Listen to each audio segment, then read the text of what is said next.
Yo, Pardison Fontaine, the Section 8 sex symbol, the new owner of Hotnewhiphop. Believe that.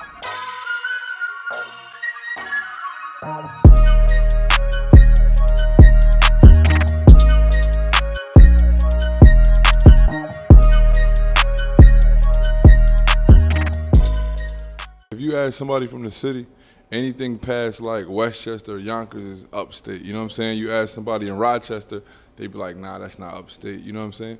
So, but I don't know, I refer to it as upstate too. It's like, it's about, the most thing people know is like Woodbury Commons. That's what it's by. Or if you ever been to jail, then you know where NEWBURGH is too. My hobbies was mainly like basketball. Like, you know what I'm saying? I was really into sports. I was an athlete coming up, for real, for real. I played everywhere. I played NEWBURGH, I played everywhere. I went to North Carolina, like I said. Position, I was like a 3-4 all the time, sometimes 5. In college, I was the 5, you know what I'm saying, for our team. And we was nice. We went like 32 and like 3. And I was a 5. I was ranked. I was like 2nd in rebounds and like 3rd in blocks in the nation. So I was lit. I didn't even want to play basketball no more, but I wound up getting like mad offers and whatnot. You know what I'm saying? People on my team was like, yo, that's crazy. How you thinking about not playing basketball and you don't want to get all these scholarship looks and offers? So I wound up getting a D2 look and going to Delaware and hooping down there for like half a year. Yeah, my dad actually got like 4 albums out, like as a gospel singer, facts. He on Spotify and Apple Music too. For a long time, he was like the household leading streamer, you know what I'm saying? He was leading the streams before me. I was in church all day, every day as a kid, you know what I mean? That was like a big part of my upbringing. That's probably where I like got comfortable in front of people, you know what I'm saying, and performing and all that. So I was doing choir and all of that. Even in school, chorus, you know what I'm saying? Anything to get out the classroom, I was doing it. Everything, they played everything. My brother used to listen to like Michael Jackson and Jackson 5, you know what I'm saying? Like, so I'm a kid hearing that. Donnell Jones heavy, all of this stuff heavy. So I pretty much got like a full mix. That's how I'm so like eclectic now when it comes to music and what I listen to.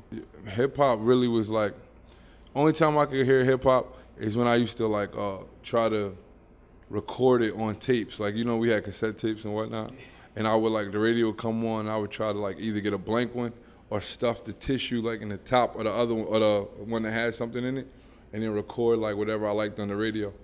But my first thing that I actually got my hands on was like this DMX cassette tape. You know what I'm saying? I don't know how I found it. It was just outside. I walked out and they had this DMX cassette tape. It was Flesh of My Flesh, Blood of My Blood. And that was like my introduction to rap. Like, you know what I'm saying? This was my first thing where I really listened to it back and forth. I know every word on that tape, damn near. I tell all the time, my influences is X and Kanye, for real. Like, those are the 2 people that really like made me want to do this. Like they both had something to say. Very different artists, but both like really influenced me to do this. I first started rapping in North Carolina, you know what I'm saying? That was when I was like, I gotta get this like a real shot. Like, you know what I'm saying? Let me see what I could do. And I took to like the notepad, you know what I mean? I jotted down 2 freestyles. As soon as I did that, I'm like, yo, I'm lit. Like, I'm about to get signed, you know what I'm saying? As soon as I lay these freestyles down, I'm gonna be signed, you know? But it ain't happened that way, but that's how I felt. Fast forwarding, I think after I left Mount Zion, I really didn't get the scholarships I wanted right away. I was like, you know what? I'm just gonna stick to this music. I'm gonna go music full time. Like, I stopped playing basketball for a while and all that. After I wound up going to play basketball, eventually somebody like hoodwinked me into going. You know what I'm saying? Going to school and playing. That's how I got the scholarship. But even then, after the scholarship, halfway through the season, I'm like, yo, this ain't for me, you know what I mean? I'm never gonna be able to sleep at night if I don't give this a shot, you know what I'm saying, and give it like 100% of a chance. So I had like a game on a Tuesday, and everybody's on the court in the layup line and all of that. I just walk into the gym and they see me, I got like my bags packed and all that. I just dab everybody up like, yo, I gotta go, bro. Like, yo, you out? Yeah, I gotta go. Do you know how hard of a phone call it was to call my mom? Me being in Delaware on a full scholarship, to be like, you know what, I'm about to flush this scholarship and just try to rap, you know what I'm saying? But to my surprise, she was like mad supportive. She was like, yo, you at that age where you gotta make your own decisions, and she like rocked with it. So that really like just, I had no excuses, I just went. Yeah, my stage name, I probably had that I had that since like MySpace Music. Yeah, I had it like forever. And most people don't even know, like people think it's my real name, you know what I mean? Like I'm still thinking about changing that. I might change it to my real name. But I got that from you know how I used to make the captions for MySpace, and one time I had this sweater and it looked like a Carlton Banks sweater. And at the time I was going with Pardi McFly, like from Back to the Future. So the sweater, I was trying to merge Carlton Banks and Pardi McFly, and somehow I got Pardison out of, you know, Pardi and Carlton, whatever. Boom. And then later on in life, I was working at Saks. Every day passing Saks, I used to pass the Anne Fontaine store. So I used to see this shit, I'm like, yo, that Fontaine just got something to it. So I wound up looking it up, and it turned, they had like De La Fontaine, and he was like a writer or something like that. And I'm like, writer, rapper, shit kind of went together. Changed it to my MySpace name, shit just stuck, you know what I'm saying? And here we are today. Getting the phone call from Kanye was crazy, you know what I'm saying? Yeah. And to hear that, like, yo, he want to work with me, I'm like, what? Like, what are you talking about, you know what I'm saying? So that whole experience was an honor. And he's dope, though. He's dope. You get to see him create it right there, you know what I'm saying? It could be a room full of people. He'll, shh, everybody be quiet. I don't care how many people in there. Don't care who it is, execs from anywhere. Quiet him down. If he got an idea, he laying it right then and there. It's a whole experience. Kanye is an experience in itself. He's a master of like engineering and getting all the elements in there. So he's not afraid to like resource and get it. You know what I mean? Like, all right, bet. I got this idea. I love his ideas. You know what I'm saying? Like, yo, what would sound fire over this? What if we get, like, you know what I mean? Like, he looked at his music like he's like, I'm building my house. You know what I'm saying? I know what I want my house to look like, and I know the things I want to put in there. Now I got to get the architects that can, you know, help me surround it and get the things that I need. So he's like, I look at this shit like Apple, like I'm building Apple. You know what I'm saying?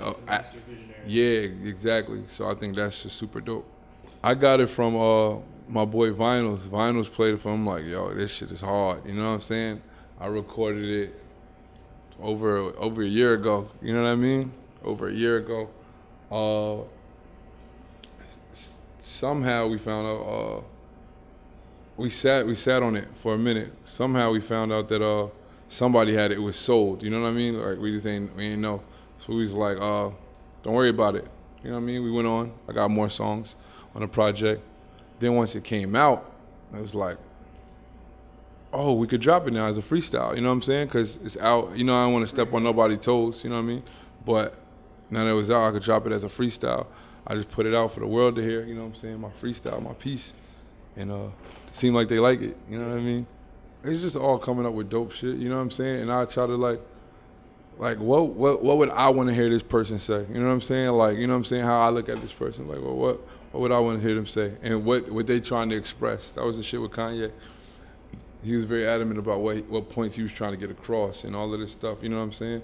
So as we bouncing ideas off of each other, it's like, it just helps you get there. It helps you come with the dopest shit. My EP is gonna be coming out soon, following the single, Backing It Up, featuring Cardi B. Wait for it. Cardi's my dog, like been my dog since about 2013. You know what I mean? I've known her since the club days, you know what I'm saying, when I was making my runs, just trying to perform wherever I could, so we go way back. We got songs together, you know what I mean? This is the thing, so we in the studio often. So it was no thing for it. It was like, yo, that shit is hard. Like, let me get on this, or like, and it just, at the time, it made more sense for her because situation she was going through, and I was already writing it like in some third person. So once she heard that little piece, she's like, nah, I'm on this, and then she deboed me. Probably the president of the United States. You're not in your run right now? Yeah. Okay. How many? What year is that? What's 2020 is the next one, and 2024. Yeah, is going for it, right? I think that'll be dope. Partisan for president, 2024.